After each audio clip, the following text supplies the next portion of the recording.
Thank you, just your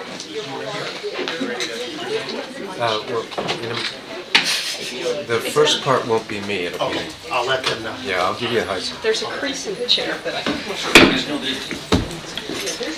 The time now is 1:45 p.m. and we are back in open session.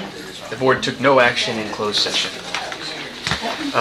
Before we move on to the performance monitoring component of the agenda, due to professional circumstances, I believe Trustee Cowan in just a little bit will have to leave. And I know that he wanted to deliver a message regarding policies AE and AEA and where he wants to set the discussion, how we want to have the discussion on AE and AEA. So I think the intention was not, when he placed it on the agenda, was not to have a substantive discussion about AE and AEA at this meeting, but he did have a message as to how we want to plan to have the conversation around AE and AEA. So, Trustee Cowan, if you wouldn't mind, would you just lead us really quickly through AE and AEA and just kind of give us generally where you want to take the conversation, and then... I'm trying to reboot here, just give me 1 second. 6 ENF, trying to give a reference. Oh yeah, policy update. And it's policy update 6C and what was it, Trustee? No, 6 ENF. 6E and 6F. AE and AEA. Can you not? I have it up, but... I'm going to say 750. Can you put this directly into the wires to the straight wire? Mine's like It's just straight wire. See, I can't even get the internet right now. Huh? I have. And I'm taking control this. Yeah, I had to. Can you get your website? I can now. had to reboot. There's no change. Antonio! Help! Never mind. As soon as I called your name, it came up. Never mind. Speaking of, don't feel bad, that just happened to me too. Okay. Listen. Wow, that's action. Just him coming, it's Gee whiz. I'm impressed. I was just next door. And he lives in Sigaville. That's why. Positive plug.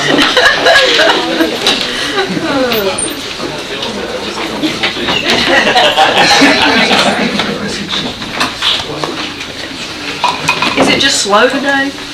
Or It's just us. it's just us, okay. User error. It's the user, okay. Right. It doesn't have anything to do with me being a senior citizen, does it? Okay, thank you. And then just terminate that. You know, I'm approaching that big 65. Okay. 65. Yeah, Medicare. You look great. I'm rich! I'm trying to look at the positive, Elizabeth. You said, look at the positive. Always look at the positive. Medicare. Okay, Trustee Cowan? Oh, the mic's on. There it is. Okay, it's being recorded. We have it on record. April 17th. Okay, so we've talked about AE and AEA before, at least how to move forward, and I think we've thrown around the idea of having workshops regarding these two policies. And just to review, AE deals with our mission, vision, core values. AEA goes more in depth.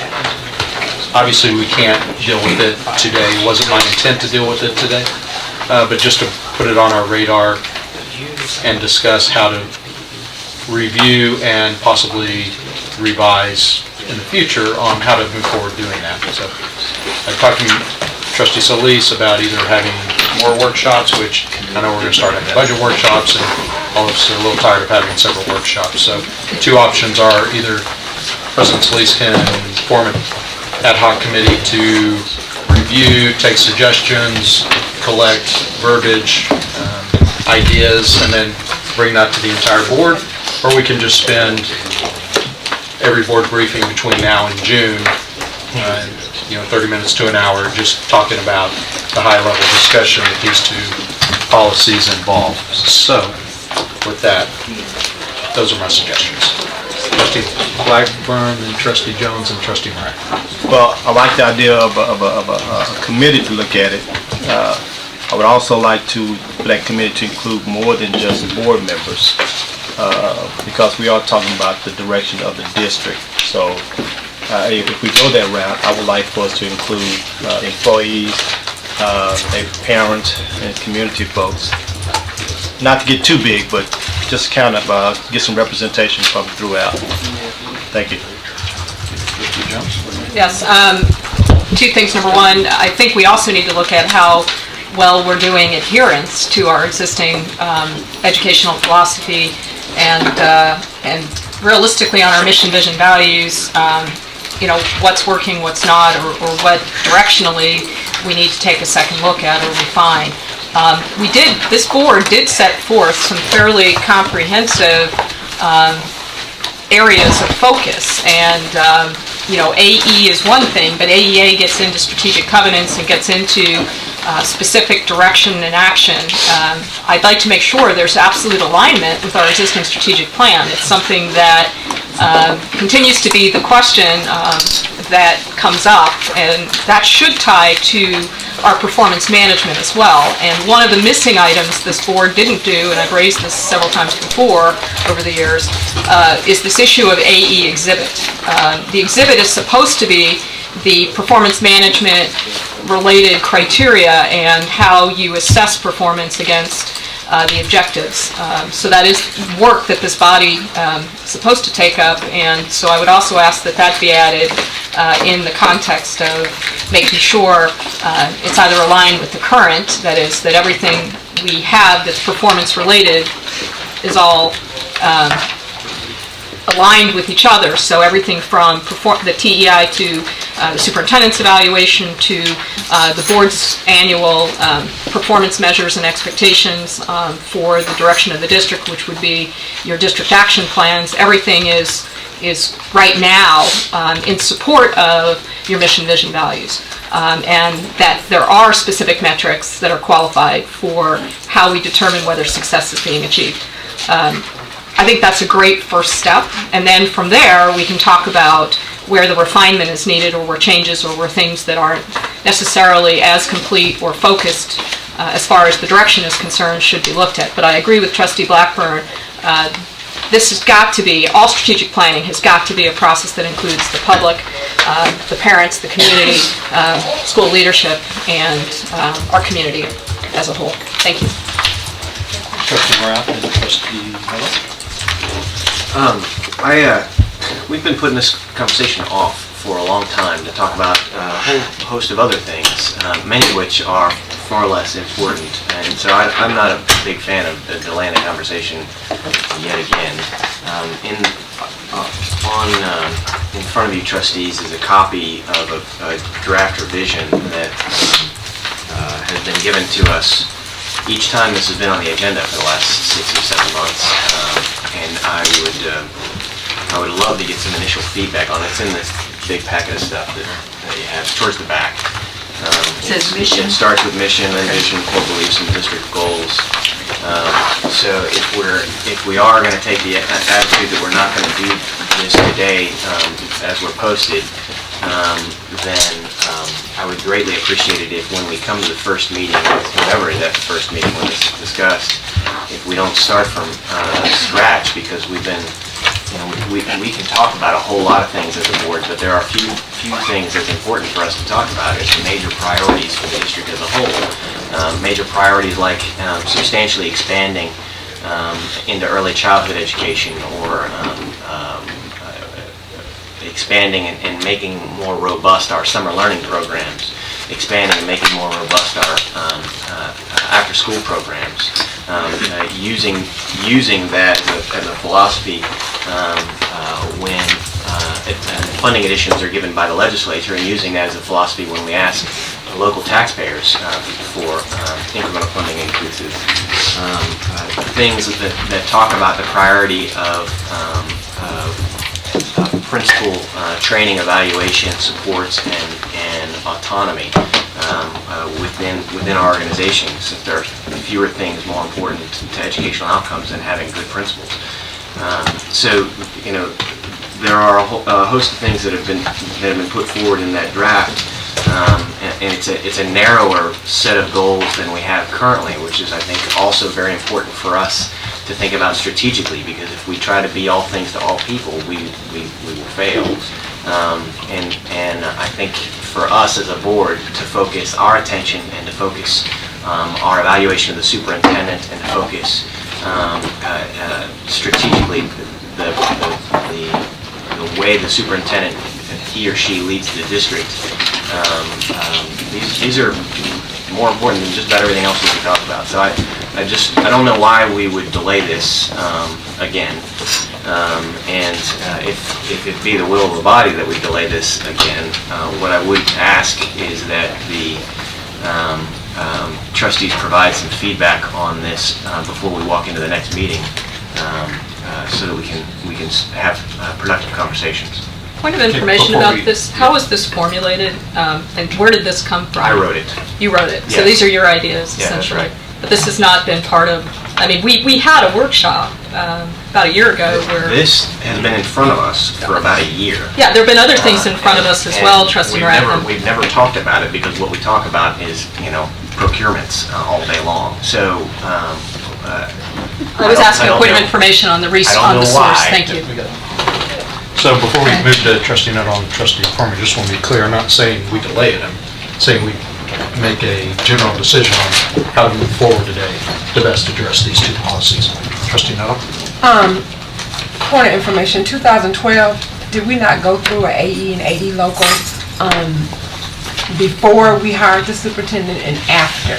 We did not have Booker that. T, no, something happened at Booker T, Did- Washington, because I pulled out of that. Hold it up again, trustee. Yeah, there was this body collectively with the superintendent under the Destination 2020 adoption, was June 9th, 2012, had a board and superintendent retreat. All of this was set out, Yeah. and then from there, we worked on We had, district action. we hired facilitators, and we met on Saturdays at HB Bell Building to go through We did this some- process, visioning, mission, and this is the mission, educating all students for success. So we're proposing, how often should you propose to change your mission statement? Because I see trustee Marath, you want to change it to provide the most efficient delivered set of service that maximize each child's potential, fully prepared for preparing all children to be critical thinking. So we want to change the mission again. The last time that we touched the mission statement was to insert the word all, and that was as part of a broader change to AE and AEA during the superintendent search process while we were under an interim superintendent. We have not, as a working group of 10 with our current superintendent, revisited those that mission and vision and goals as a collective group. What we hired the superintendent to do was to execute what we had done prior to his arrival. We had many meetings where Okay, some of so the stuff was you said discussed. you're making a proposal to change the mission and you want to change the vision. And so these core beliefs, they be the board's core beliefs, so we're going to change it from core values to core beliefs. Are these the current core beliefs that we're working under? No, this is just what I proposed, what I wrote up about a year ago, hoping that we would, as a board, with our new superintendent, have this conversation. Okay, so can we get trustee Solis, can we get, I guess, rules of engagement, how we submit ideas? So do we vote on that we're going to change the mission statement, the vision? Do we hire a facilitator to guide us through this process? A visioning session, core beliefs? How is this process going to work to get to? The whole board agree that we need to change AE. I mean, is that what we're saying? We want to change AE? I'm trying to figure out what are the rules of engagement to get to this AE. Are we changing it? Yeah, I mean, I think we'd probably be saying the same thing. We would do whatever we want. Absolutely. Right now, it's just reviewing, discussing. Anything we change obviously comes to a vote, but I think more just for today's purpose, let's just figure out how we want to move forward as a board. Obviously, we're not posted to make a decision, but kind of talk through maybe a direction that gives the president more clarity on how to move forward. And I guess I'm trying to understand, is there something wrong with AE local now? Is it the administration saying that we need to change AE local? I mean, I'm just trying to figure out. To give you, to let you into any insight that I have, I believe the answer is no. I think that it's the educational philosophy of the district, and we as trustees, I agree with Trustee Morath, can have a conversation about the philosophy and the vision of the district at any time that we choose, but I do believe at this time, based on the fact that we have an opportunity, we have a unique opportunity to have a conversation about AE, about AEA, particularly for me, in talking with Trustee Jones through an ad hoc committee on governance. We can have a conversation there if we so choose, but if we don't have a conversation there, I don't think it's a bad thing to consistently have a conversation about our educational philosophy. So that's why I've been supportive of the idea, let's have a conversation. Now, if we can get some structure around where we want to have the conversation, the context, then I think we can have the rules of engagement of, okay, do we want to hire a facilitator? Do we not want to hire a facilitator? Do we want to handle this work on our own? Do we want to channel it through this ad hoc committee potentially, where we can accomplish what Trustee Jones and Trustee Blackburn are talking about? But I think what Trustee Cowan is trying to do now is just say, how do we want to have the conversation as a board? Let's get a little bit of direction and we'll move forward. Because before budget, I guess, do we want to have this before budget, after budget? I mean, I'm just, because I see suggestions, and I didn't know that we were coming to change the mission, the vision, and the core beliefs. I just wanted to understand. We all submit to you. Right. I can't speak for Trustee Morath's ideas. I think Trustee Morath's ideas probably had those ideas for quite some time. For any trustee, if they would like, can propose any ideas as to what changes to AE and AEA should look like, but we can't do that until we take the vote and we have a forum to be able to have the conversation of substance around that. So, Trustee Foreman and Trustee. One of the things that concerns me a great deal about this body is we often don't give the public an opportunity to weigh in on where we are. Not only do we not give the public an opportunity, we also don't give our employees an opportunity to weigh in on where we are or where we should be going. I think that any trustee has a right to submit whatever, but I would not recommend that we start with one trustee's recommendations. I think that you forming an ad hoc committee, and I would not recommend that it goes through your new governance committee. I think forming an ad hoc committee to actually look at AE and AE local, making sure that we have board members along with community members and employee groups, however you want to establish that, makes a lot more sense to me, because this mission becomes the driving force for this district.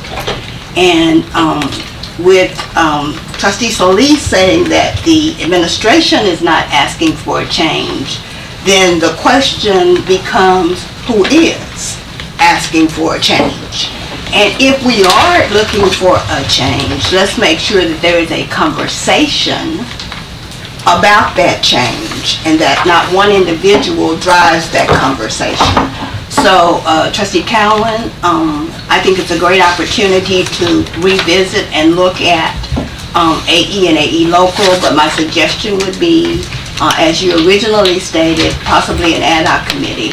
And then as Trustee Blackburn and Trustee Jones has stated, making sure that there is community involvement. Yeah, first off, I'd like to thank Trustee Morath for submitting his ideas on paper, so at least we can view what his ideas are. And the other point is that education, when it comes to educational philosophies, this should not be looked at as a stagnant document. It should be something that's changing at all times, because education changes. And we as a board, each year we get, in most instances, we get new people on the board. For instance, Trustee Foreman was elected this past year. And so I think for this to be relevant, almost on a yearly basis, we should be looking at this type of document so that all trustees do have input and they feel like they are a part of the document. So to examine it to me on a yearly basis is not something that should be looked upon as, well, why are we doing this? I think it should be a part of our routine working. Trustee Jones? I want to clarify something, just so we're all kind of focused on the right way to think about this.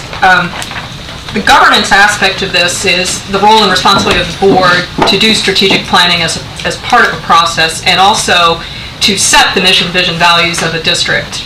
We've done that. We did that back in collaboration with the superintendent and with the public. What is before you today on AE is and AEA, both for that matter, is the direction setting that got done. I agree with Trustee Bingham that every year you should be evaluating. The board's job, as part of its responsibility and duty, is to evaluate it. But there's a missing piece that this board never did early on and going through this process, which is to set the exhibit, which is referenced but not evident, of the performance management aspect for which the board can make sure that we're achieving the goals as they're set forth. That piece of the process is something that the governance committee should be taking a look at. That is a critical part of our duty and responsibility. But I believe as far as the content, the specific issues that we want to prioritize, the goals, that's a worthy conversation of itself, and I believe that one should also take place. To Trustee Foreman's points, that is something that if we want to do it in a large scale or small scale or however we want to do it, there's got to be a good process for that. That includes the community engagement. I appreciate one trustee's perspective, but this philosophy is supposed to respect and reflect the district. As that goes, we should make sure that it is truly respective and reflective of the public's interests. And in that case, we talk about what is in the best interest of our children. So, thank you. Trustee Mitchkay, did you have anything? No? Okay. I think Trustee Miller. Sure. Trustee Miller said something. Yeah, I was just going to say, this has been posted on the briefing probably 4 or 5 times, going back to last January when we were going into the budget session for last January. I think, if I remember correctly, you made the point that if we're going to change something related to the budget, we kind of need to think about this now. And again, the conversation always gets pushed down the road.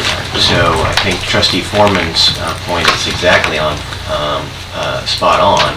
We have to talk about this. What I don't want to have happen is for us not to talk about it yet again, because that's what we've been doing for over a year, and we have not had a conversation about the bedrock educational philosophy of this district with our new superintendent since he was hired. About changes that he may have proposed, that he recommends, that his team recommends. And so we're still operating on the stuff that we as a body put together during the search process.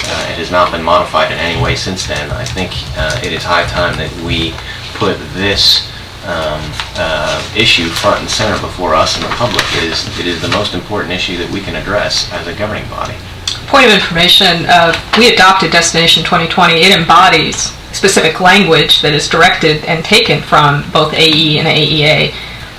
So I would say that that's an incorrect statement. Is that a point of information? It is a point of information. Yeah. I just want to make sure we're clear on that, because it's inappropriate to assert otherwise. And this is policy, pure and simple. Great. This is our policy. Okay. President Solis, I think you've heard from everybody. You set the agenda, you set the briefing, meetings, workshops, it's in your hands. Okay. Before we move on now, Sure. because I am going to have to leave, and I apologize, because I know there's a lot of important discussions that are going to take place. I'm not going to be here for the policies, but I do want to acknowledge and thank the administration for the decision and the announcement made today about testing. I think you were very proactive in your decision, and I just want to publicly acknowledge and thank you for that. Thank you. And I know we'll get to the component of that. Okay, Oh, you did so both, you did both AE and AEA? yes. And we're gonna bring it back. I guess a question real fast. Can we combine AEA and AE? Sure. Because I'm looking at AEA. They're both local, so yes. And some of the things that you're requesting in goals, Trustee Morath, are actually in AEA on page 7 of 7 that we adopted on 2/28. Expand outside of school enrichment and school choice. School choice is on page 3. So you might want to combine AE and AE. My version will combine. Your version's going to be great. I was looking at how, and then we already They might have get out there first. Also, they might get out there first. We're gonna get out there in early childhood. All of that is in AEA. Right. So let's look at maybe collapsing the two policies together. Okay, before we get to the administration, back to where we were, also just to make the announcement on the policy conversation that on 6B and 6D, that's policy CAA and policy DH, the administration and our chief of internal audit are requesting to pull those because they're close to finalizing the actual proposal that they want to have. Would you repeat those? Yep, that's 6B and 6D. Right. B? 6B. Yes. And 6D. So it's policy CAA and policy DH. They will come prepared in February with the revised edition to be able to have the conversation at the board table. Also, policies items 6H, 6I, 6J, 6K, and 6L. We will move that discussion per the request of Dr. Blackburn, who proposed the conversations. And Trustee Nuttall is on BDD. But I think you probably you've had a conversation with Trustee Blackburn to have those removed. Am I correct on that? Did I? On BDD, I had a conversation with you, Dr. Not on that one. Okay, on BDD. So are we still going to talk about BDD today? J? We'll move it we can move it. When are you moving the rest of yours? I was going to move it to the audit committee. To the audit committee. No, BDD has already been to the audit committee. No, so we BDD is not an audit related policy. No, I'm just saying, Been to the audit the ones committee that, policy. I'm just saying it's the ones that I put on there. Oh, no, Okay. BDD. It's not an audit. Okay, related you know what I did? I just scratched lines. I thought they were all under Dr. Blackburn, so I'm just seeing it's under No, Trustee Nuttall. BDD. Okay, so BDD, so 6J will continue to remain at the conversation today. The ones that Dr. Blackburn has proposed, so 6H, 6I, 6K, and 6L will move to the audit committee. Right, thanks. I just want to make sure that we're all clear on the agenda moving forward. K and L. Yes, ma'am. 6J, I apologize, will remain in the conversation today. And then come back to the board if there's any Yes, changes. absolutely. Okay, so now we are back to performance monitoring. And in accordance with the local, given the time, if we need to extend the time, we'll assess where we are in the discussion and adjust the time accordingly. All trustees will be provided an equal opportunity to speak. We will begin with the African American Success Initiative update. Superintendent Miles. Yes, sir. We are going to start with Ms. Regina Wright to do the quick overview, and then I will contribute or add to that right afterwards. Thank you. Go ahead. Thank you. Good afternoon. My name is Regina Rice, and I'm the Director of School Leadership Initiatives, where I have the honor and privilege of serving as the Director of the African American Success Initiative. Trustee Solis did an excellent job giving you the historical background regarding the initiative earlier, but please allow me to provide you with a brief overview of the African American Success Initiative in our district. As most of you know, the initiative started in 2006 with a focus on math, and later expanded to all Title I schools due to students underperforming on standardized tests in math.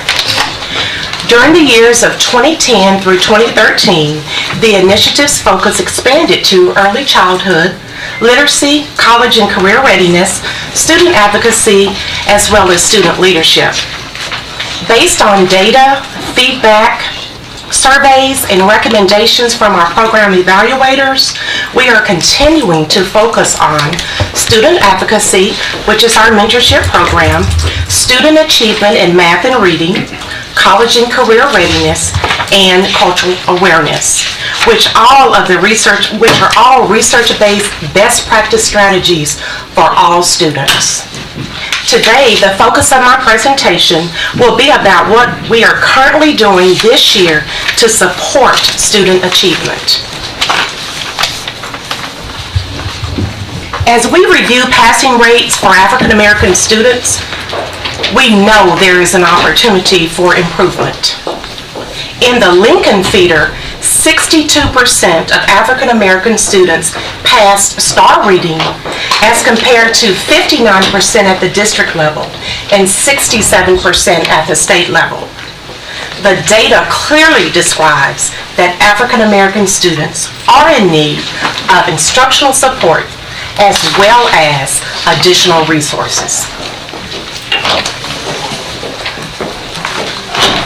In response to this data, we have crafted an instructional focus plan that will address professional development, student mentorship, college and career readiness events, and tutorials in reading and math in order to support our students and teachers. In terms of professional development, habits of mind training, which we have virtual as well as face-to-face, and resources have been provided to mentors in all Title I schools. The Habits of Mind curriculum equips students with the skills needed to navigate real-life situations. Additionally, culturally responsive training will be provided this month by Dr. Shiraki Holly. This training enables teachers to connect with students and their culture through classroom instruction. This training is a continuation of last year's efforts and highly recommended by teachers who were previously trained. The 8 feeder patterns listed on the previous slide will receive 3 training sessions this semester. The next area of focus is the Student Mentorship Program. Previously, it was noted as student advocacy. Students that are identified for mentorship show a need for academic and/or social support. Up to 30 African American students per campus are selected to participate in the mentorship program. Student mentees are selected by their campus administrators. There are 2 mentors per campus, and each mentor will serve and support up to 15 students. During meetings, mentors will review the students' attendance, data, as well as discipline record, and also incorporate the Habits of Mind curriculum. The third component of the instructional focus is college and career activities and readiness events, known as the CARE program. All high school student mentees are exposed to the collegiate arena via college tours. They are assisted with submitting college applications to colleges and universities of their choice with a special interest on HBCUs, historical black colleges and universities. The final component of the instructional focus is the SMART program, strategic math and reading tutorials. In collaboration with the campus implementation team, which consists of a counselor, an SST chairperson, as well as the campus's RTI representative, academic interventions are prescribed for each student and tracked on Exceed. Students who did not meet the state standard on STAR receive math and reading tutorials in the student mentorship program. To date, I wanted to just share with you where we are right now in regard to implementing this program. We know that in order to support this instructional focus, we have to have the right personnel in place. Especially this year, we've gone district-wide with the mentoring program. So with that said, we've hired a dedicated coordinator, and I'm also the dedicated director overseeing this program. Our dedicated coordinator, one of her major responsibilities is to ensure that each campus is equipped with all the needs successfully to implement the program. In October, we've started with our SMART program, and tutorials for reading and math are in place. Additionally, we have provided Habits of Mind professional development training as well as mentorship orientation in October for our mentors who were already identified early on. As of today, the number of mentors have increased to 258 at 146 schools, which is roughly about 66%. We expect to be near 100 by the end of the month. By the end of this month, we expect to be 100 with the collaboration and support from our divisions. This month, students have also begun exploring their college options and making formal applications to their colleges and universities of choice. We also have a college access provider that will expose our students to 25 HBC colleges. So once again, that is an emphasis for the African American students to be exposed to the HBCUs. The African American Read-In and the HBCU Fair are two events that are well received by the community that fully support and that are fully aligned with the instructional focus of our program. As you've heard, the purpose and focus of our program is to eliminate the performance gaps that currently exist between African American students and their peers. I would like to thank you for having me here today to share with you the focus of the African American Initiative for the 2014-2015 school year. Thank you very much for the presentation and for the hard work that you are putting in on a daily basis. I know Superintendent Miles had a couple comments like that as well. Yes, sir. And so I think you can see there's some good work going on with Ms. Rice and her team working on it. But as we noted earlier today, and as you and Dr. Blackburn have talked about recently, there's much more we can do. There's some things we have to look at, and that's why I think that the task force will be well received and timely. At the same time, I wanted to look at some other context for the African American Success Initiative as it relates to the minority achievement gap. And we talk a lot about what will work, and we know that it's not just one program. We know that it's not just one initiative. It's several things.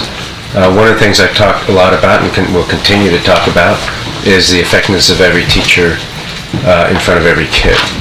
And if we really want to close the minority achievement gap, one of the biggest things will be ensuring that we have proficient teachers in every classroom.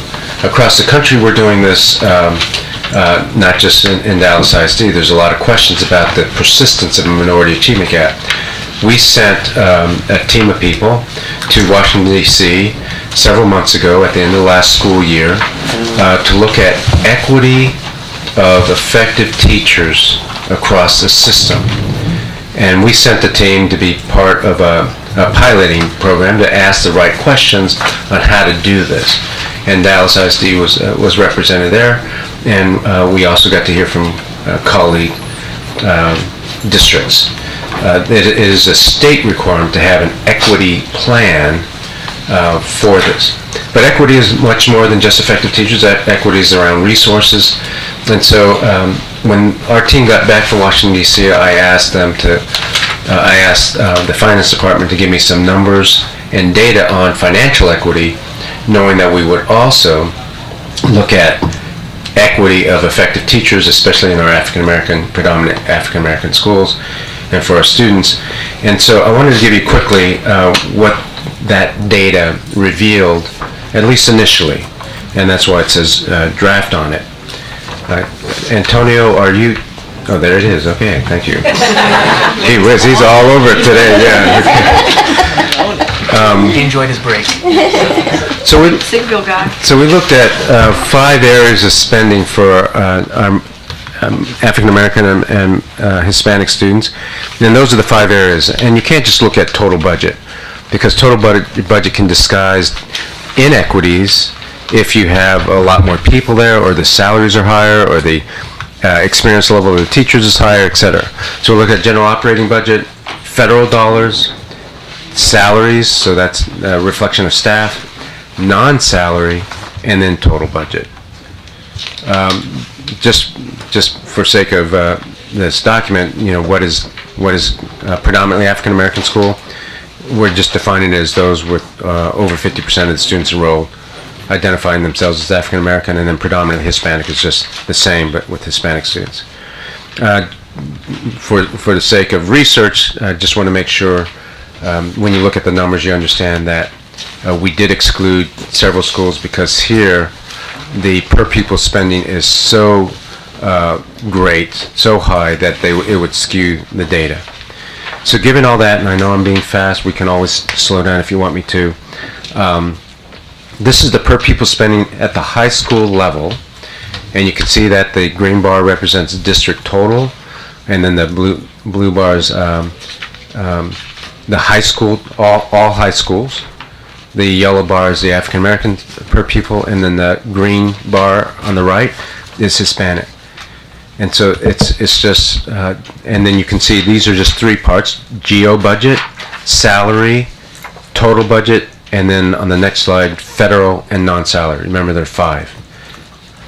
So that's what we're spending at high school. If you want to look at middle school, there's the GO budget, the salary, total budget, and then on the next slide, federal dollars and non-salary. And then finally, elementary school, GO budget, salary, total budget. And again, I apologize, I'm going fast just because I think we can always slow down with questions and you can take this and read it. Federal dollars and then non-salary.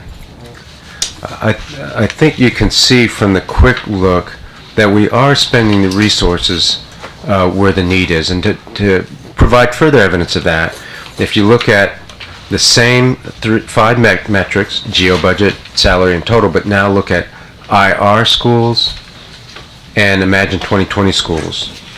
You see that we are spending more money on IR schools and more money on I-2020 schools. Yes, there's an overlap between some of our highest need kids in the IR schools and the Imagine 2020 schools. And then same graphs, federal and non-salary, IR schools and Imagine 2020 schools. And I threw in magnet schools because we actually don't have, predominantly Anglo schools, so that because there's so few relative to all of our 160,000 kids. I know this is one cut at data, and my argument, and I think the research is pretty clear too, is that finance or money is not the only variable and probably is not the biggest variable. And you can see from the persistence of the African American and minority achievement gap in the state and in this district and in the nation that resources is not the only thing that matters. It's important, and there's no question it's important, and I think the graphs will address one piece. The second big piece is the effective teacher. We're going to have really good data around that, but at the end of the year, once we have an effective evaluation system, or the evaluation system plays out. And then we got to talk about culture and the environment, parent engagement. So we know that there are a lot of variables. This is not to say there's one more important than the other, except I'm saying effective teacher, and we'll see whether that bears out or not. But the research is clear about that.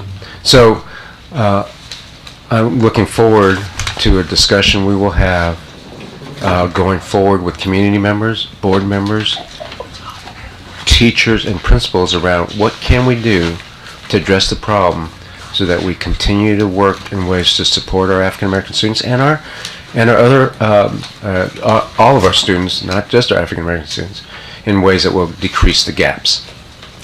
Thanks, sir. Trustee Morath, and we'll work our way all the way around.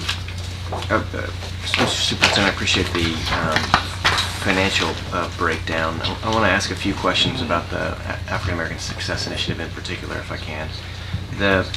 Just to go back to the SMART tutoring issue, 1 hour of tutoring in math and reading provided by teacher.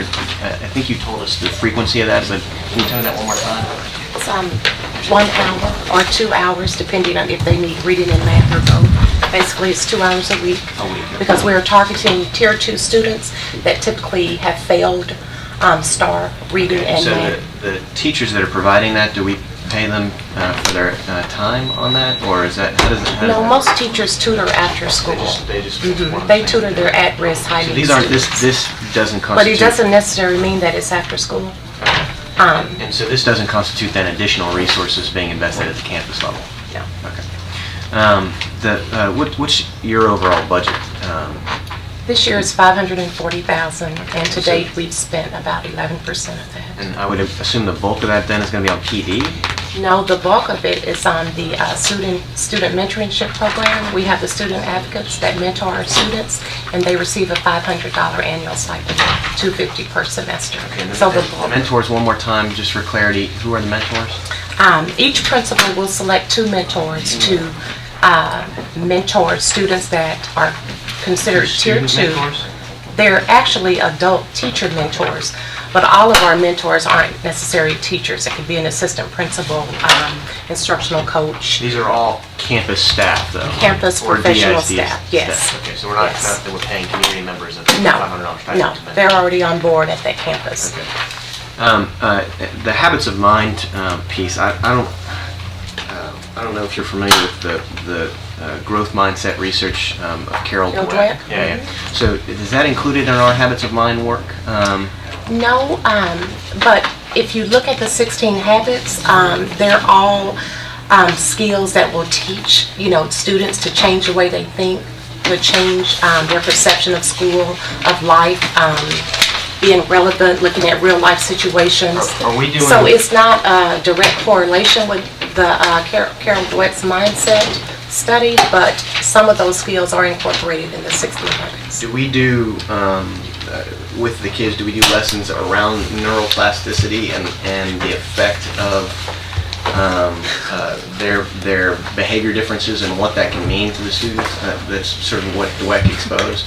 Do we do any of that? Not on this level and not at this time. And the next question is the issue of stereotype threats. Are you familiar with the research around stereotype threats at all?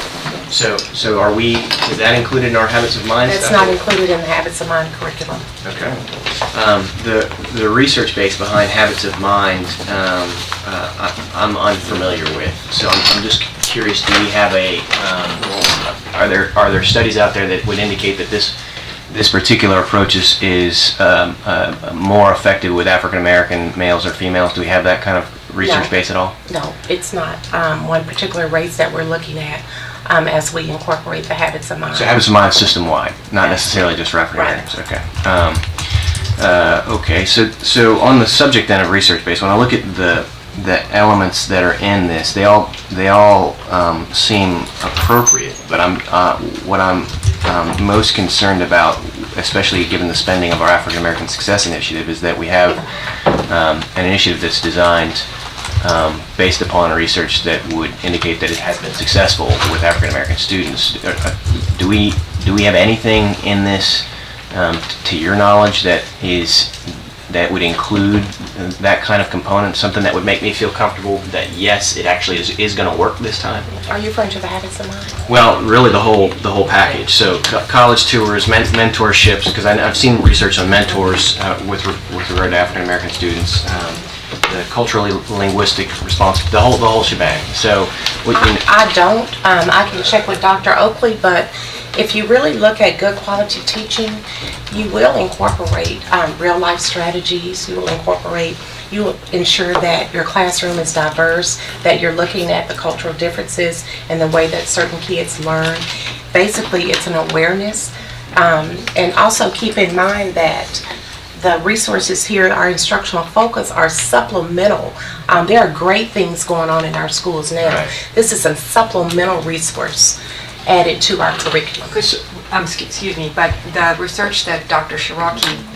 Dr. Shiraki's professional development is based on research with African American Yes. students, as I recall. Right. So that one piece, the professional development. Dr. Shiraki is one of our PD providers. He is the main PD provider. And this is a continuation from last year with Dr. Shiraki. Shiraki. Is it possible for us to get something at the board level on that, just one of the research papers associated with that? And if I can interject too, I think Trustee Morath is asking the right questions, and it's some of the questions we have to ask during the task force, and as we review all of the programs and practices we've done over the last 8 years on the African American Success Initiative, what is the outcome, and what is the connection or the correlation between even research-based practices and the outcomes we're getting?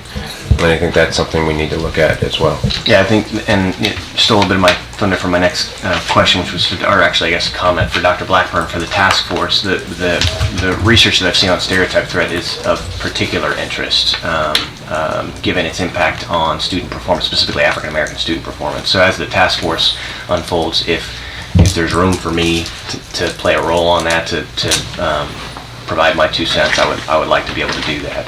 Okay. When I look at the district's history, and of course we're not alone in this, but when I look at the district's history, the gap between white students and black students in the district has been large for a very long time. The data that I've got in front of me goes back to 1994, where the gap was almost 40% between our black students and white students, and now it's closer to about 28%. So there's been some progress on that, but it's still pretty unacceptable. What I know that we have the plan that your administration has crafted is a very comprehensive plan that is system-wide, that looks at all students, and that the stuff that you're proposing with regard to effective teaching will make a difference with our African American students, and I think that the stuff that I've seen come out of the Destination 2020 plan for early childhood development will also make a very big difference for African American students. What I don't want to lose sight of, though, is the ability to pour resources around actions that we think can make other impacts with our existing staff. And so the size of the African American Success Initiative at $500,000 and the nature of the plan, I don't know that it is adequate to the problem. In fact, I do know that it is not adequate to solve the problem, given the gaps that we see in the data, the persistent gaps, and we've had this program since 2006. So it's not that it's not working; it's just not sufficient. And so I am really excited about the task force and recommendations that may come out of it to try to boost it. Because I would be very supportive of research-based recommendations coming out of that task force. And when I say supportive, I mean of real resources, of stuff that we think is going to show promise. And it's not to say that what your administration is doing isn't also extraordinary, because I think the plan is extraordinary. But this is the central challenge that our society faces, and it's the central reason that I ran for office. And so I want to see some major progress in this area. I thank you for the work that you're doing in your team, and the work that you're doing in your team. Dr. Blackburn, I really look forward to the work of the task force. Trustee Kellum? Well, yeah, thank you for your work on this. I felt since I've been on the board that this initiative has gotten more lip service than real service, and I want to commend the administration for refocusing on this initiative. I want to go back to the finances, and I'm going to make an assumption, and if I'm wrong in my assumption, I want to be corrected, because I want to be able to put this in context. But I've been looking at the per student spending, and you're just going down the list from high school to middle school. If you look at it on the surface, it looks like we're spending a lot more money on African American students than we are on Hispanic and district totals. One of the factors that could cause that to be is the capacity of those schools per student, because you take a school like Sunset, the dollars go a lot further because it's overcrowded. You can spread the cost around, versus a school like Madison or Lincoln that may be undercrowded, but you have certain administrative costs, supply costs, electrical costs. So I want to be able to put that in perspective, and really, because if you do look at it on the surface, it doesn't look equitable. So I want to make sure that we address some of the factors there that speak to those numbers. So, first of all, you got to be very careful when we use the word equity. I think I understand what equity means, that it's not the same as equal.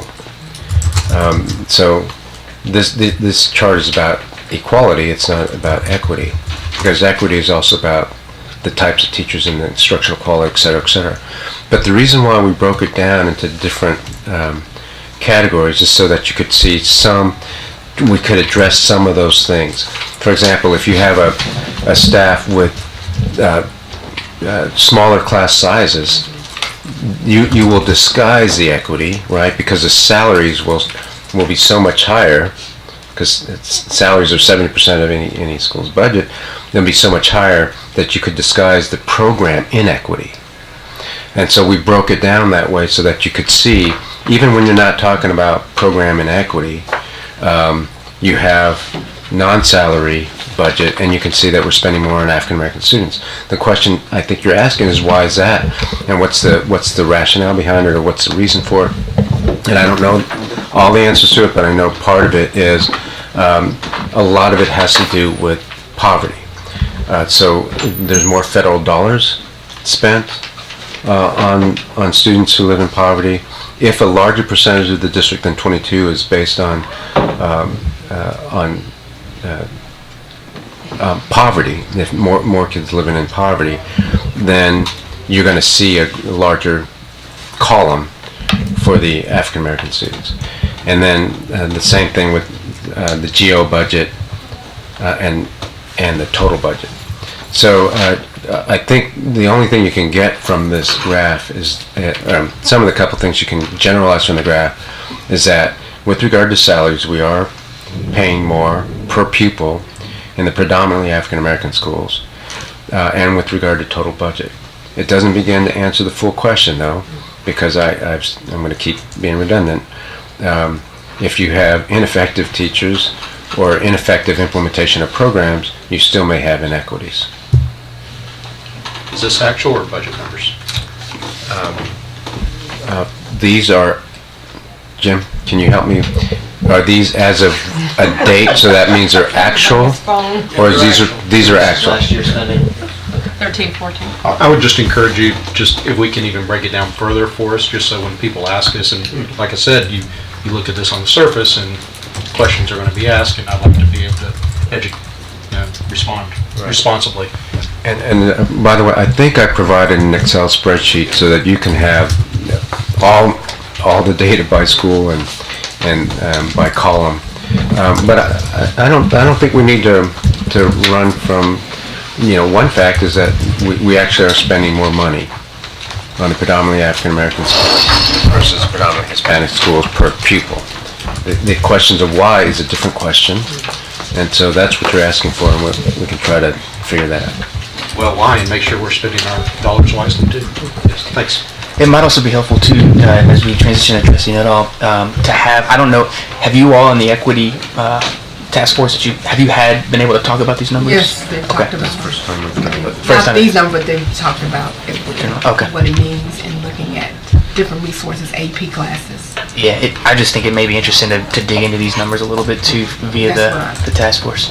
All right, Trustee Nuttall? I had some information, because piggybacking on what Eric said, then understanding the process of the spending. So, Mr. Terry, I was trying to understand on the spending, on how do we get to the breakout. For instance, if you have more than 50% African American at a school, but then you may have 50% Hispanic, and in a classroom that's mixed, how did you determine that number, get to that we're spending more, including, we have left, so how did we get to the number to decide that this is how much we're spending per student, at the school? Well, we just took the sum of the total dollar amounts. It's not first. Yeah, and that was my second question. Please provide the spending per student at each individual campus. I was just trying to. Yeah, we've done that. We got that in this? No, we've done that before on the tracker, but we will provide it again. That was previously. They don't, I'll tell them because I don't. The first question that she asked was that this would lead one to believe that our spending on African American students is objectively higher than our spending on Hispanic students. But what this is actually saying is our spending at a subset of schools that are majority African American is higher than the spending at a subset of schools that are majority Hispanic. This doesn't track how we spend the dollars at the school level on individual kids. Right, that's right, because there's a way for it to get that. Exactly. So did we include, so you're saying we're spending, when I looked at the data, we're spending more at majority African American schools than we are at majority Hispanic schools? On a per student basis, that's correct. And so, did you include all dollars, Yes. Compensatory, Title I, as well as special ed dollars in this, and LEP, and bilingual? You did. Yes, on the slides. No, is that the dollar amount on each If you go there. per student spending? I'm like looking at student spending on elementary. So they give several different treatments. If you scroll through, I don't know who's got control of the screen, but this screen that's up right now is just general operating budget. I'm on, can we go to elementary school? So Okay, I'm trying to get a better yeah, here you understanding. go. Per student spending elementary school. Yep, there's 2 slides for elementary school. This I'm slide looking at, right here, and the next slide. I'm looking at per student spending elementary school. I have Federal one. dollars. And so what is included in that federal? Is that just Oh. Title I, Title II? All federal. Can you, for the public, so we know? Well, I mean, we have federal dollars we receive. Title I, Title II? Right, Title I, Title II, all federal, Title III. I mean, there's a whole list of, dollars that we spend. We call it special revenue funds, and we added all special revenue funds. Grants, into this. everything. So right. at the federal level, we're spending $1,505, and that's all dollars included on African-American students. At a majority. At the campuses, at At a that majority campus. African-American Correct, campus. Can I correct. ask one clarifying question on that? I know it says federal. Gilbert Prado is the one who put the data there. I know it says federal, but do you really mean all special revenue? Meaning, let's say, private donations that are directed at a campus? Would that be included in this, or is that not necessarily included? There you go. Clarifying question. And then so at the, Do you all know our executive director? Cool. yes, so Gilbert, is it all federal dollars? Title I, Title II, can you? All federal dollars are included in this analysis. Donations are not. Student activity accounts for the student activity are not included. So it includes, for example, food and child nutrition services. So all federal funds are included in this number. Title I, Title II? All of them. The only exclusions are donations Donation. and student activity So accounts. bilingual, all of that. So, and then, so for the Latino, we're spending $1,258. Correct. And so that's Those at campuses. the campus that is majority African American. Yes. This Hispanic, So a campus that is majority Hispanic, we're spending $1,258. 66, I believe. Oh, I'm sorry. You're right. That's correct. So it's Correct. 50% Hispanic, and that's all dollars. So is GO included in this too? Geo's on the other slide. Geo's on this slide right here. The next slide, The one before. the one before, is including GO and federal. All on the left. Trustee Nuttall, the So we're columns on the spending $5,813 federal, everything for the African American child. Hispanic, If $5,335. you look at the slide on the right, I'm looking right here. on the right, I think that combines everything for you. So what is the total dollar amount that we should be spending on children? Is this the total dollar amount? Well, I don't know what should means. I mean, This what the is this, amount what the that we- state give us? What's the total dollar amount that we spend on children? We're funded approximately 2/3 comes locally and 1/3 comes from the state, maybe a little less than 1/3 from So the state. 8,000 per She's child? talking about the target revenue dollar, not where the money actually came from. Yeah. What is the total dollar amount? 8,000 per child? 10,000? It's as reflected. It's like $7,500 per kid or something like that. No, but what is it that we supposed to spend on a child? What is the dollar amount from the state that they give us? Is it 10,900? What is the dollar amount? Well, the dollar amount from the state is determined by an equation, and it's, our amount is $5,309 per weighted average daily attendance. So each campus gets 5,309. No, because you also have to add into that the local share of that, which goes beyond that amount that the state gives us. So if I'm We- parent A, what is it, I pay my taxes, I do all of that, what is it that I can say at my child's school that the district should be spending on my child, on our children, per student? We don't have it down per student? Yes, we do, actually, in the financial, So what's the dollar amount? I just want to know the dollar amount. It's around $10,000 a kid. That's $10,000 per kid is what we spend. That's what I was looking for. So it's 10,000. But that includes money that every- the local property taxes are paying. Financials. I understand, but what is the district, 10,000 with title, okay, you get your general operating funds. Then if you have special ed, you get compensatory. If you get your Title I funds, if you're such, and then you get, so what is the total money that when you look at per student, is 10,000 per child? Ballpark, yeah. 10,000, so we're spending $7,319 for the African American child, $6,500. Is there a reason we didn't put the Anglo non-Hispanic child, how much we're spending on that, on those Well, children? remember, Anglo only makes up approximately 5% of the whole district population, so to go and, separate that out, I mean, we would... Remember, these are Well, I not understand, but per, still, these are not per kid per school, because there's no way to determine that. We do have 2 Anglo majority schools. Well, actually, you have more than that if you So- count a couple. okay, So what that's I'm a- trying to that- understand is that we gave an equity report, financial equity, and we had the breakdown. So I want to look at the total picture. So I'm asking the question because we do have some Anglo students. So you can try to understand the data. 10,000 per child is what we should be spending, or whatever, however we want to word that. I want to know, did we put in here Anglo non-Hispanic child of how much we're spending on that child? Because we do have children that, We could get that information, it's only a couple, but there's a proxy is the magnet schools, which have more Anglo than most no, we have schools. Stonewall and Lakewood and... Rangel is 75, is majority, minority. So you've got magnet schools that are majority, minority. Yeah, I know that, but I said we do have non-magnet. We can- we'll get I mean, I just yeah, want we to can get get- simple Information's there, question let's just get the information. to understand this question. You have Okay, so... Lakewood and Stonewall Jackson, which are majority. I was just trying to understand this report, and so if I can get, and then the answers to my questions that when I received the report that I sent over to understand the data on equity.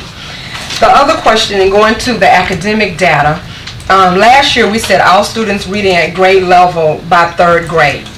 Is that still one of our goals? Yes, it is. That's one of our goals. And how are we measuring and monitoring that goal?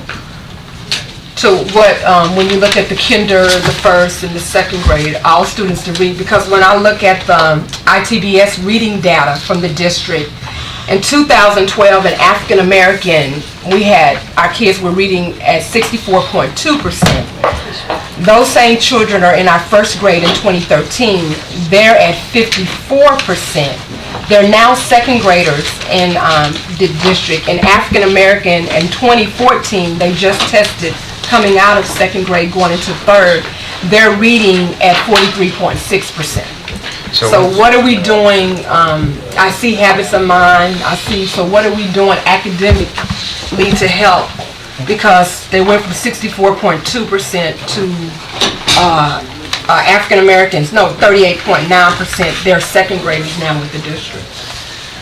So, first of all, just to clarify, we have performance goals 1 through 13. The board has seen those. We have achievement goals, and we have progress monitoring goals. The goal for every single 3rd grader reading at 3rd grader by the time they leave 3rd grade is not actually been set, and we are in the process of figuring what would make realistic but also challenge. And I've said, in order to do that, which I think is the right direction, is to do a greater investment in early childhood. That means 0 to 3 space, 3 and 4-year-old preschool, and K1 and 2. And so you've seen our efforts so far, and there's much more to do in order to accomplish the goal of every 3rd grader reading by the time they leave 3rd grade. Okay, so can you tell me, for the African American child, what are we doing in the schools to ensure, because the 2nd graders that are 3rd graders now that will leave us in 2014 in May was at 38.9% reading at the 40 percentile academic. So we said in the African American goals last year that all students reading at grade level by 3rd. So the 3rd graders sitting in our district that are African Americans, I didn't see any reading strategies of what we're doing for reading. I saw habits of minds, and I get all that, but what are we doing to ensure that our students are reading at 3rd grade level? what action plan as We're not prepared to talk about this, but we could bring he the talked data. about all of this. Question on that. Yes. I really like that question as well, but I think that question is really complicated. So is it possible for y'all to put together, maybe we'll start with a detailed brief in our Friday packet, and then if that's not sufficient for Trustee Nuttall and anybody else, then we can actually put on the agenda to have a real detailed brief on that? Yeah, I would just like to see the curriculum and how we educate kids. We talk about the great teacher, but the great teacher, you need to now provide a great curriculum and support for that teacher. So I know one of the goals last year was all students reading at grade level, and when you back that up and you look at the ITBS data, which we measure them by, I'm just trying to understand. And then you also, I guess, can put, because it's complicated, the other goal was all students mastering Algebra 1 by grade 9. When I look at Algebra 1 data, we're not. So what are we doing to ensure that all our schools are mastering Algebra 1? Definitely since they take the EOC. So that is, did we look at that? And I want to thank you for acknowledging the African American Read-In. We started that collaboration a couple years ago with Cornerstone Baptist Church, and so they actually have helped a lot of African American students in the southern sector with reading and providing them a book. So I look forward to the funding associated to help that African American reading. So you'll give me that in writing. I'll yield the floor. I won't even go to the other goals of EEOC and geometry of academics. Trustee Dancy? Okay. On the data that you showed us, you had, was it 6 or 7 schools that were targeted? 8. On those 8, to me, it would be really helpful when looking at that data on those 8 schools, if we could have it in a 3-year increment where you could actually, I mean, just seeing 1 year of data, you don't know, did you go up, did you go down from the previous year to, and I know that we're under the constraints of the STAR test because we don't, what is it, we've got 2 years or 3 with that? This is our third year. Third year? Yeah, so maybe go back 3 years so that we could see what the results are. Also in those 8 schools, it would be really helpful if we could see, have the Hispanic population compared with that 3-year trend, because Superintendent Miles was talking about one of the biggest factors is going to be the efficiency or the effectiveness of our teachers, and I have a feeling that rising waters are going to raise everybody, but I'd like to just see it in the data. Does that make sense? It doesn't, you just intimated, and I want to make sure we don't forget here too. And yes, this is a briefing on African American Success Initiative, but we're going to talk about minority achievement gaps. We have a gap with our Hispanic students as well, and we need to keep that in mind. And then the other thing, I know a lot of the budget is on the mentors, is that correct? Their stipend, yes. All right, on this, I know the mentors are chosen by the principals, is that correct? That's correct. All right, but what type of accountability do we have on the effectiveness of the mentors? In other words, I'm sitting here as a trustee, and you told me that each mentor has 15 students per year, is that correct? What do we do to measure those 15 students? Are those 15 students for that particular mentor? Is their attendance rising? Is their behavioral problems going down? Or are we just letting that just kind of float around? Because how, maybe you've got a mentor who's a nice person, but you know what? Their mentoring isn't real effective. And so how do we evaluate that? Ann, can you address that? Well, we do have a formal evaluation of this particular project. So, for the African American Success Initiative, and Dr. Oakley's team, is doing a formal evaluation of each of the pieces of it. That will be published at the end of the year. They look at it over the year. But we just received some of the evaluation reports from the past couple of years, and in the at a glance, that's in there, and I'll be glad to provide you some additional information. No, I really don't want to see that information, but I do think that... We'll evaluate it, I guess is the answer. Yeah, I think it's important for somebody down on that level to be making that decision. Nice person, but we're not seeing any improvement with this particular mentor for these 15 students, whereas on the other hand, we might have a mentor who's, they've got consistently 3 years in a row, these kids are doing a lot better. I think that's because I think the mentor, since we are putting the most money into the mentors, I think that's a piece of it that we really need to make sure we've got the most effective people being mentors. Thank you. Trustee Mr. Kay? Yes, I want to make sure I understand the numbers of mentors and the numbers of schools. You said we had something like 238 Mentors. 238 mentors to cover how many students? That's district-wide. That's the amount of mentors we have. At each campus, depending on the number of African-American students they have, there's 2 mentors, and they service 15 kids. So total 30 students we're looking at in our mentorship program that will service 30 students. 2 mentors will service 30 students. And how many how many are you targeting to get? Is it the 238 and you've got 130 now? Well, we're basically looking at all the non-Title I schools, ensuring that there's a mentor at all the non-Title I schools. You mean Title I schools? Title I. Yeah. Sorry.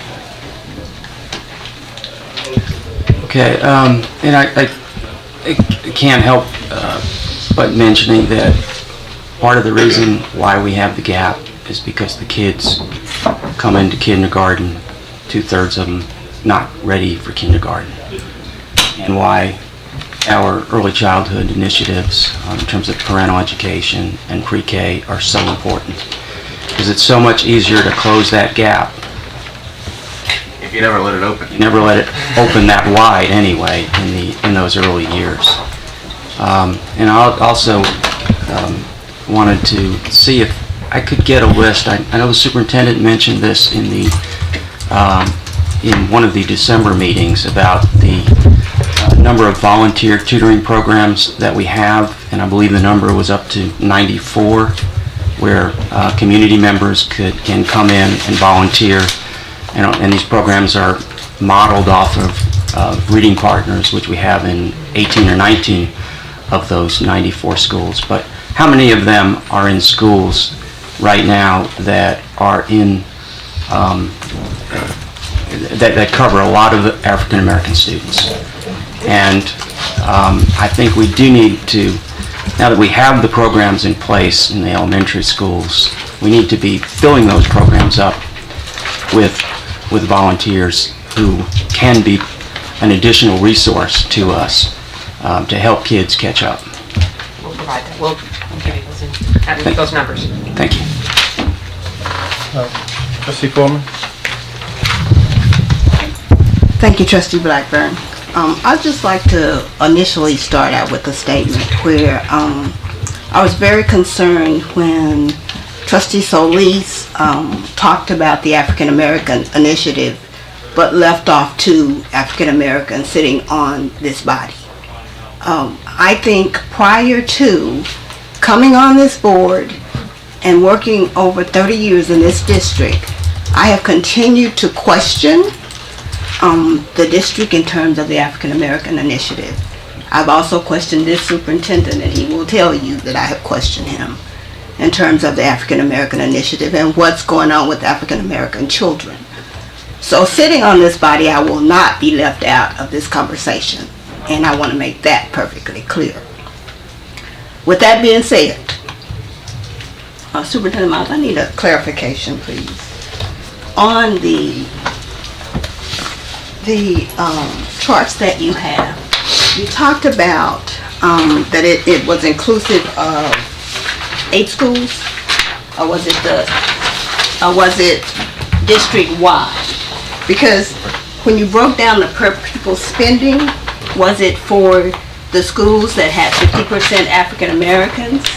That's correct. Okay, so what that basically says to me is that when you look at the Hispanic number, it would be less because you have fewer Hispanic students in those schools. Am I looking at that correctly?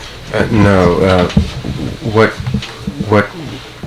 The the data that was collected, and then the analysis is in the schools where there are over 50% African American students, if you look at their total budget, if you look at their geo spending, and you divide it by the number of kids who are enrolled in that school, that's what you have. And then the same analysis for Hispanic.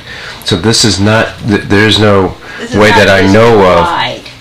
Well, it is district-wide because we're looking at any African-American student, school, or predominantly African-American school district-wide, and any predominantly Hispanic school district-wide.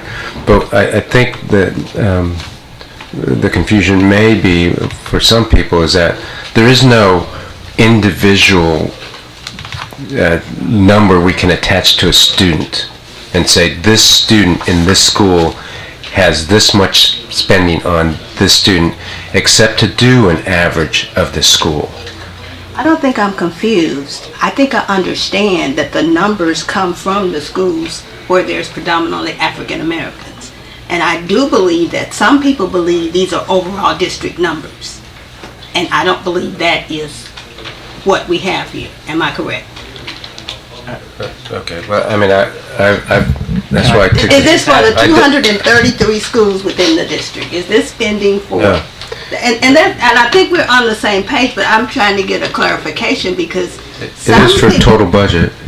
I understand total budget, but what I'm saying is that you looked at the schools that were 50% African American and came up with this analysis, correct? Well, maybe Jim can help me. Well, if Take a stab at it? Yeah, sure. No. I mean, if you look at, ma'am, if you look at, you see the slide that we have up on elementary school? Thank you for your kindness. If you look at the slide that's on the screen right now, that elementary school total is all elementary schools. Okay. That district total is all schools in the district.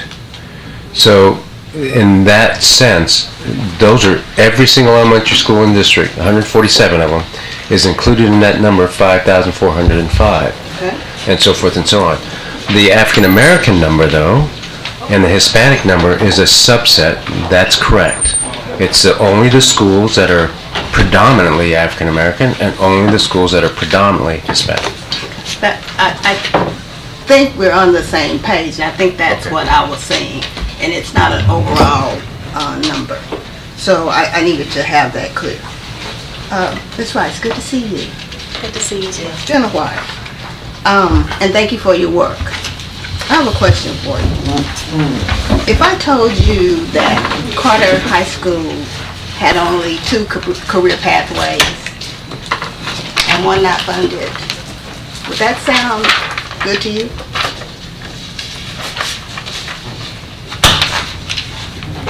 It's just hard for me to answer.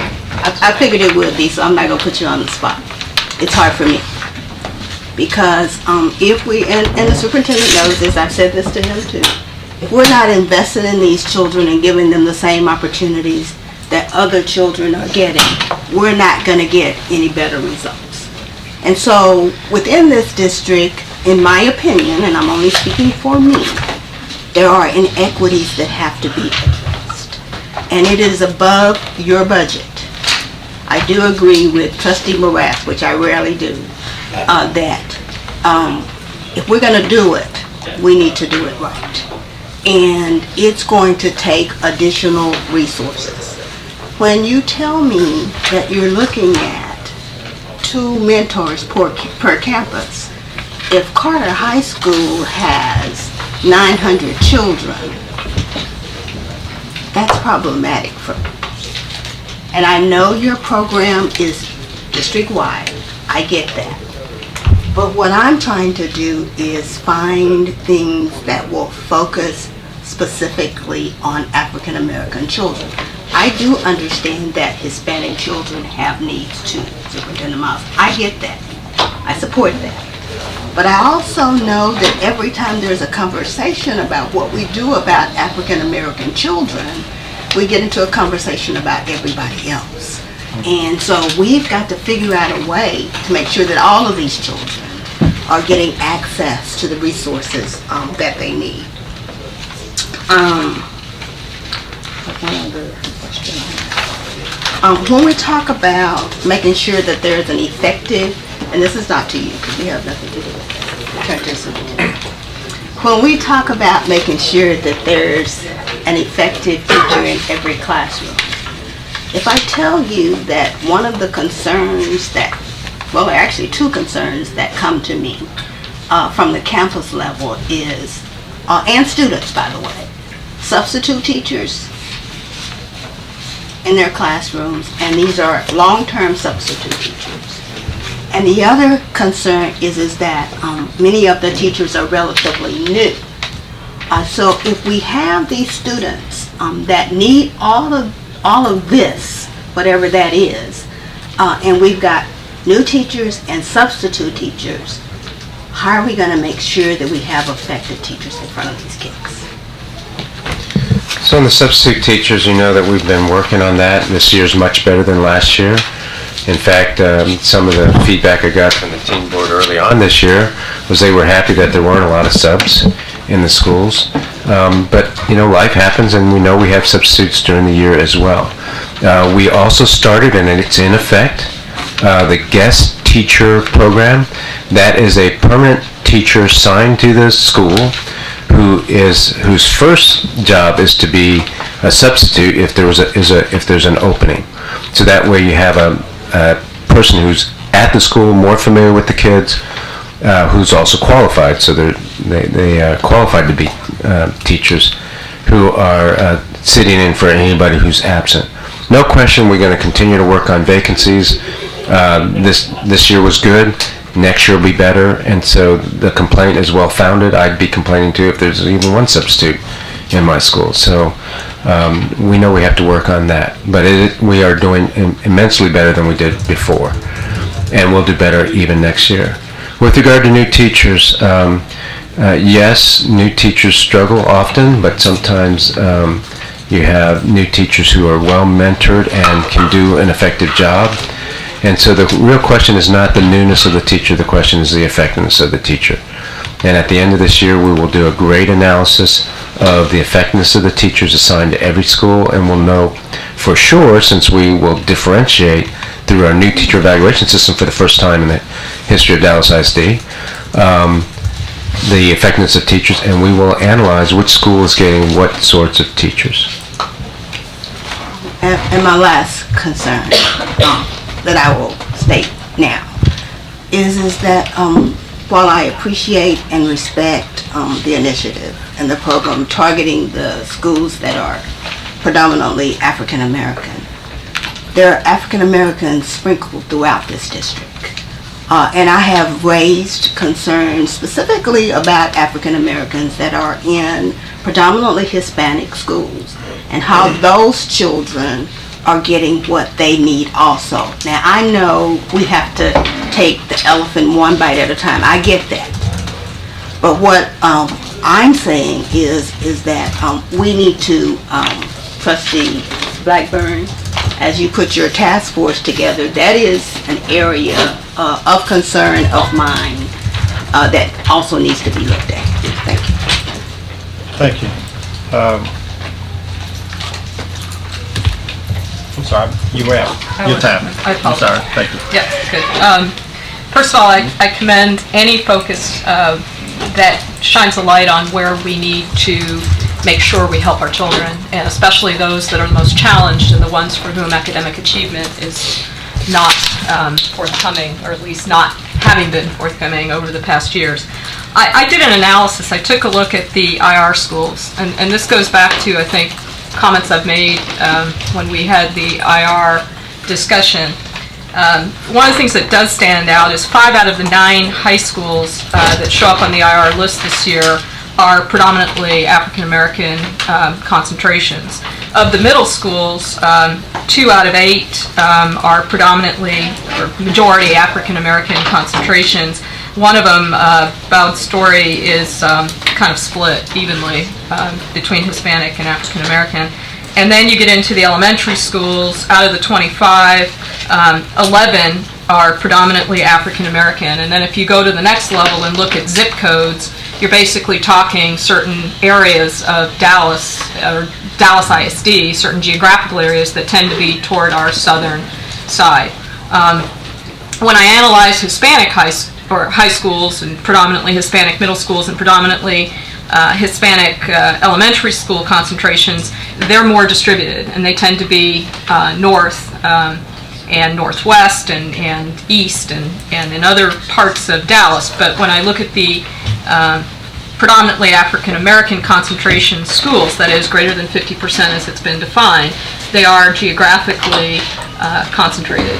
And there are a number of schools that continue to show up as our most challenged in terms of their academic performance. So there's a few things I'd like to see as we move forward. The first is I'd like to see an analysis, because a number of these schools have been involved in the Imagine 2020 program, how that spending, which was in addition to spending we're doing as a district, is working out. And I'm wondering, and as I looked at the equity numbers, whether that's in there or not and how that was reflected.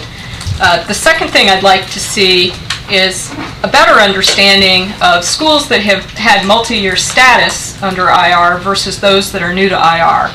And we should have a perspective, because obviously this is an area where we're trying to call attention to improving performance, why certain schools are actually getting worse. Just as a point of order, is this directly relevant to the African American? Yes, because I'm calling out, there are 5 out of 9 high schools that are predominantly African American on the IR list. 2 out of 8 middle schools and 11 out of 25 of the elementary, and I'm removing Barbara Mann's from the list, even though that was one of the 43.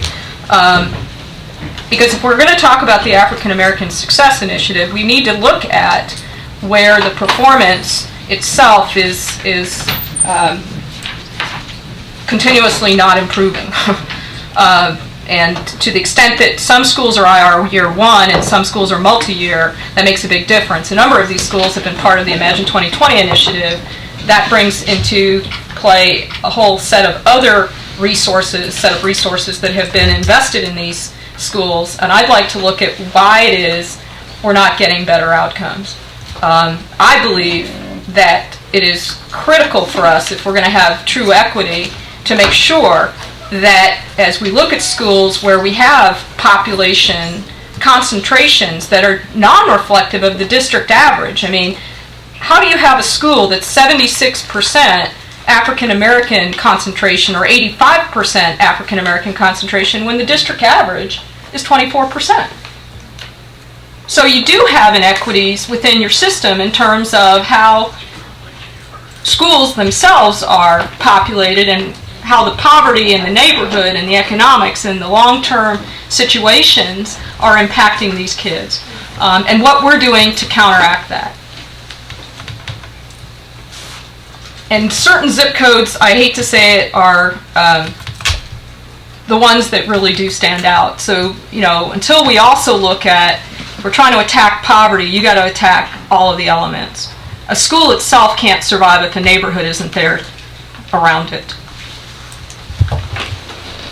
And economic development may not be the job of this body, but it is the job of our partnership with our cities and our respective entities that do shine a light on that and can be a partner to us as we improve. And the reason I bring this up is I just got back. Austin has a number of schools that have the wraparound service model. And they are in the poorest communities. And it has become a strategy, an important strategy, to tackling a number of issues simultaneously. Because as we know, the poverty question, as you so aptly put, Superintendent Miles, is critical to this discussion.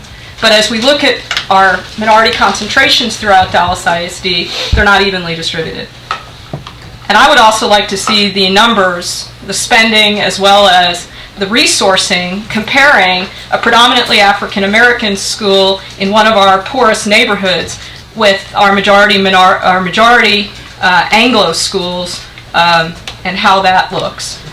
Because we also have in Dallas ISD... There's only 2 of them. Well, there's 2, but there's also, when we talk about magnets, and that's probably the other issue that we need to look at, we confuse the magnets as if they're one thing. A number of the magnets are majority-minority.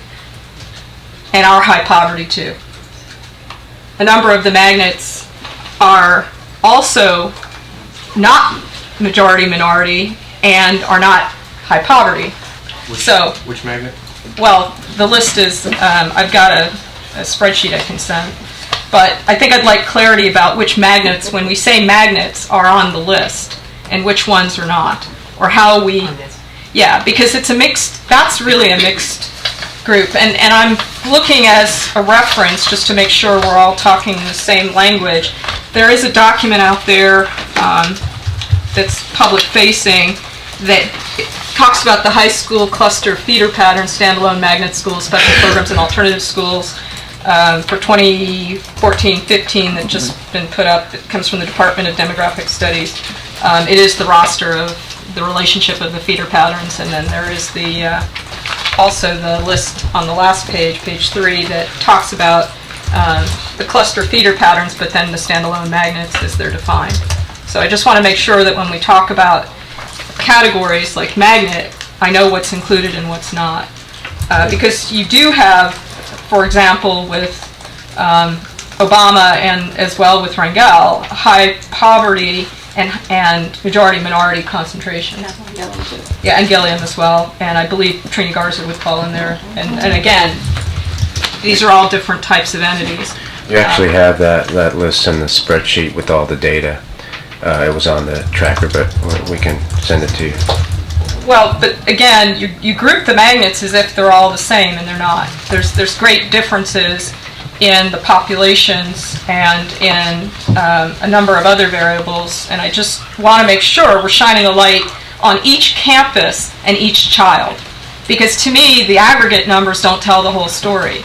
And you can talk about schools that are greater than 50%, and then you can start to map that against the IR and the PEG schools, and you see a very consistent pattern. And then you can look at the geographies we're talking about within Dallas ISD and the history. That also tells a story. And then the last piece I'd like to see is both the teacher turnover rates and the tenure pictures at these schools, as well as how looking at the principal over the last 3 years situations, how those look. Because stability, there's one thing that the national studies all point to in high poverty school districts, especially inner city urban ones, it's that stability is an important variable. High quality is important. It's probably the most important variable, but connected to high quality is the stability of that resource. So whether that's the teacher, the faculty, or the supporting elements for that school, these are all important ingredients. I don't want to be argumentative, but I want to challenge that because it gets thrown out there as if it's fact. I don't know of the study that says stability of the teacher is a really significant variable. I think by maybe common sense or intuition we might gather that. But look at Yes Prep, one of the best charter schools in Texas, in the Houston area, expanded. They have a staff mobility of 30%, or they had at least a few years ago, and yet they had some of the highest achievement scores. All I'm saying is it may be a variable, but it may not be one of the top 3 variables. But I do think that the experience, the tenure, and when I say tenure, I don't mean in just longevity. I mean the actual experience and the performance of a given teacher is not unimportant. I think one of the best books I've read recently, and one of the best perspectives on this, and I'll bring it out because it's something my leadership TASB class is doing, is Linda Darling Hammond's book on the flat world in education. And she talks about inequity of opportunity, and I feel very strongly that that's really what we're talking about here, and something that I believe we should shine a greater light on. Other districts have done equity studies. Minnesota, I believe, Minneapolis did an equity analysis to now calibrate based on these other variables, whether schools are getting what they need, that the most challenged children have the banquet of resources that will support their improving, and that the faculty at those campuses are, matched and the highest quality for the purpose of moving the needle at those schools. So I think that this district should also potentially look at, and I direct this to you, Dr. Blackburn, some kind of equity study, as has been done in other parts of the United States, and I point to Minneapolis as a good model. Lastly, and not unrelated, we have definite considerations in the Hispanic community. I can point to the high poverty, but also the issues in language, the LEP, and the challenges that go with that. Schools such as Thomas Jefferson, most people think north, that there aren't the issues, but there are. One of the highest concentrations of poverty on any high school or secondary school campus is actually in North Dallas or Northwest Dallas at Thomas Jefferson. The poverty level there, the entire feeder patterns, issues with poverty, the issues of LEP, these are all not unimportant as well. And so as we shine a light on the African American Initiative, I believe there should be a similar focus, as you've called out, on our Hispanic children and schools with high concentration of our Hispanic. I mean, in some cases we have schools that are 98, 99% poverty and are 98% Hispanic and very high LEP, that we do the same thing as part of that equity analysis and bring those two things together. I think that would help us as we move forward do a better job of supporting all of our populations, even our most challenged populations, toward academic achievement. Thank you. I'm going to close this discussion out. And I'm going to close it by saying I'm not sure why we received this financial equity document. I'm not sure why we received that. I'm not sure that it added to the conversation. I'm not sure that it is adding to. I'm not sure. What are you trying to say with this presentation here on financial equity? And the way I introduced it is, the African American Success Initiative is largely geared towards ensuring that we close the minority achievement gap.